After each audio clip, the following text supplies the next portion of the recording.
Coach. Morning. How are you? How are you? I'm doing okay. Extra Obviously disappointed. disappointed? In the game. Yeah.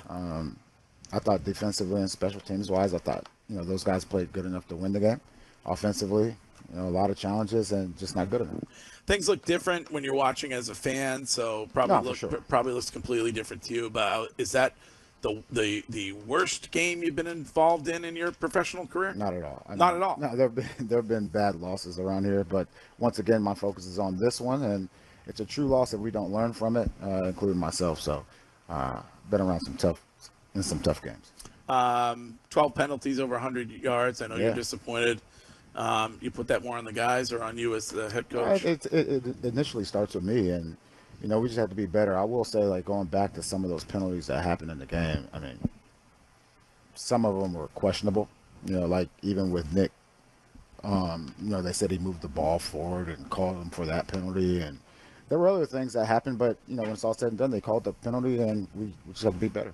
Jerod, one of the things that you consistently talk about where you're struggling is your inability to throw the football. Like you said, you ran the ball well, you played good defense, special teams.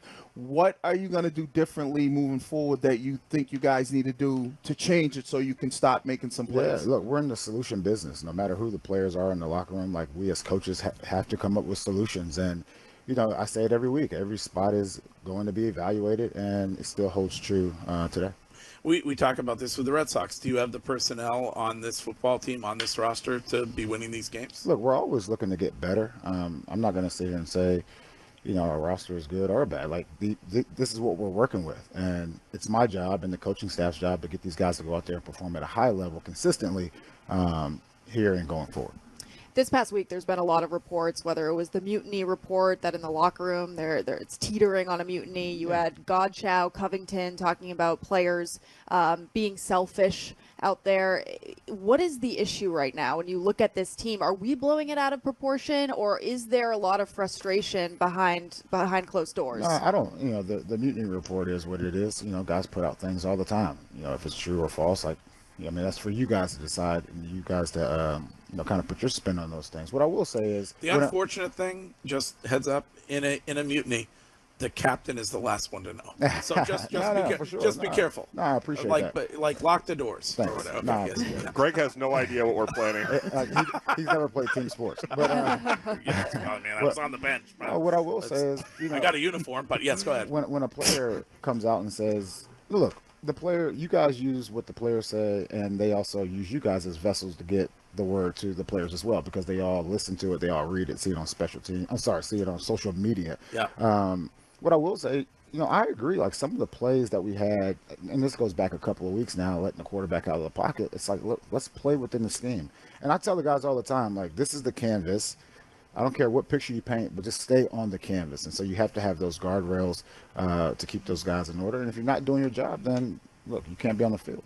So is there truth to it? Just the mutiny? I don't think so. Okay. But I'm the last to know. Yeah. That's what right. Okay. But it seemed like you should ask the player. I'm not sure if you have. You should ask the player. We asked Jelani Tavai about it, and he said on Friday, absolutely not. You can ask everyone. Well, I did ask Jelani Tavai about Jacoby Brissett and whether he thought Jacoby gave the team the best chance to win, and he paused. Said, I don't know, you have to ask Coach Mayo. Which I would say it's all good to pause. When you ask a question, sometimes you got to think about I wish I had more often. Yeah. But in all sincerity, so do you believe that the plan, whatever it is the most effective way to build at the most important position? Look, we're going to get better. And once again, I would say all positions are always being evaluated. I mean, pause. So I guess maybe to piggyback off his question a little bit, do you feel like at this moment right now, Jacoby Brissett still gives you the best chance of winning? Look, we haven't had our full staff meeting today. That's a conversation not only at that spot, but all the spots, how we get better as a football team. We're not playing well. It's not a secret. And being the head coach of this team, I have to accept all the responsibility for that. Are there, when it comes to the mutiny thing, are there players that expressed to you that they think that Drake May might give you a better chance to win? I don't want to get into what players have told me in my office or anything like that. Yeah. But once again, we have to take a look at everything. Yeah. If you have a meritocracy, which I think you do, and you said that there have been times that Drake May has outplayed Jacoby Brissett, Do you risk, let's say the locker room stuff's mostly nonsense made by the media, I'll buy that. Do you risk losing a locker room as a former standout all-pro player yourself if you see that the most important position isn't being occupied by the guy that gives the team the best chance to win? Look, one thing I would say about Jacoby, and I've said this time and time again, and even yesterday he was hit quite a bit.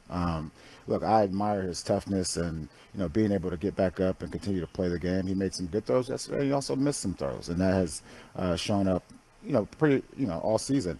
Now, in saying that, he's been hammered back there in the pocket, and I think it's unfair to sit here and be too critical of him, but at the same time recognizing to give this team the best chance to win, we have to be able to throw the ball. And so, like I said earlier, it's a solution-based business, and we got to find solutions as coaches. What was the plan for the end of the game yesterday? Was the plan to get the ball to Hunter Henry? Because it did seem like you just let time run off the clock.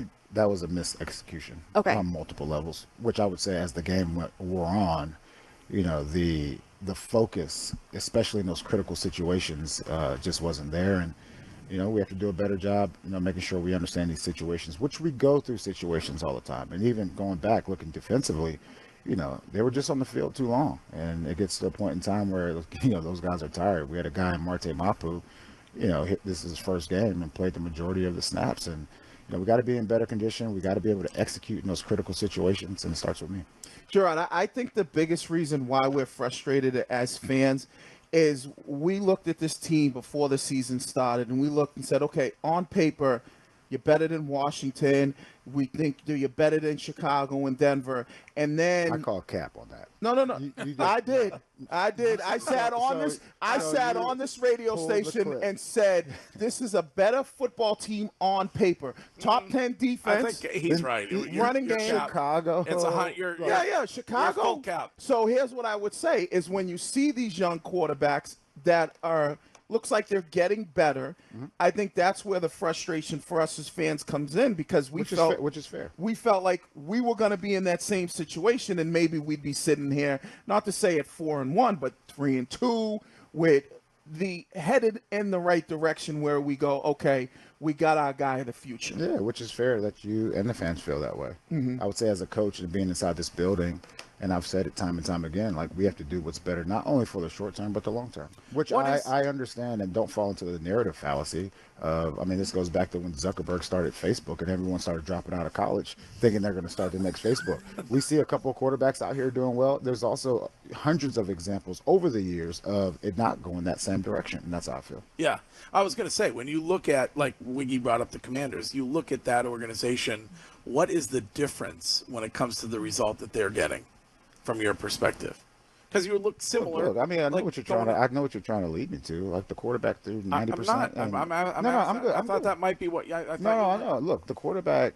The quarterback at the Commanders. Not to get into talking about other teams. Like he threw 90% one game. I think the other game was 85%. Look, he's playing well and he's playing at a high level. And remember, we never cap on this show. We're all facts. You cap sometimes. No, I never cap. Yeah, so pull your wife would say differently. Yeah, pull the clip. He doesn't have the clip. Well, Wiggy talks so much that you can't remember which one was which, so it usually bounces out. Which is not cap.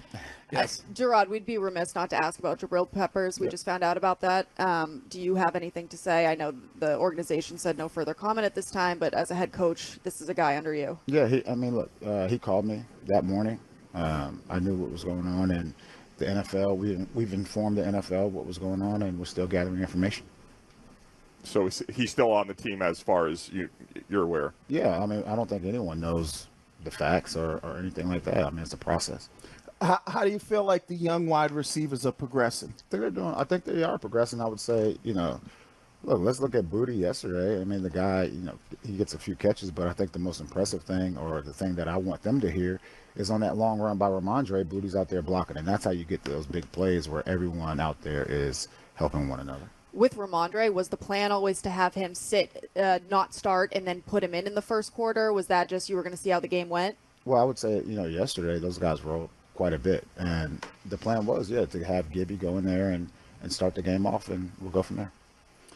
And I guess the last one for me is, it might not be my last one based on what you say, but how do you feel like, because I heard you talk about the coaching staff and you guys got to do better. How do you feel that Alex Van Pelt is doing, especially when you're talking about the offense here, when it comes to designing plays, maybe creativity, and to get some things going in as far as for your passing game? How you feel like he's been doing? Is there some things you'd like to see him do more of? One thing I would say, look, these are the cards that we've all been dealt, and I would say look, let's start up front. It always starts up front, no matter what side of the ball you're talking about, defensive line or offensive line. We've had multiple combinations up front, and so you get kind of limited until you feel good about those 5 guys that you have up front. What I will say is we got out of the game yesterday relatively injury-free compared to the past couple of weeks, and so hopefully we could build some consistency there, and those guys get on the same page. How much of a role do you have with Alex Van Pelt in the offensive game plan as you build up this week for the Texans? Or is that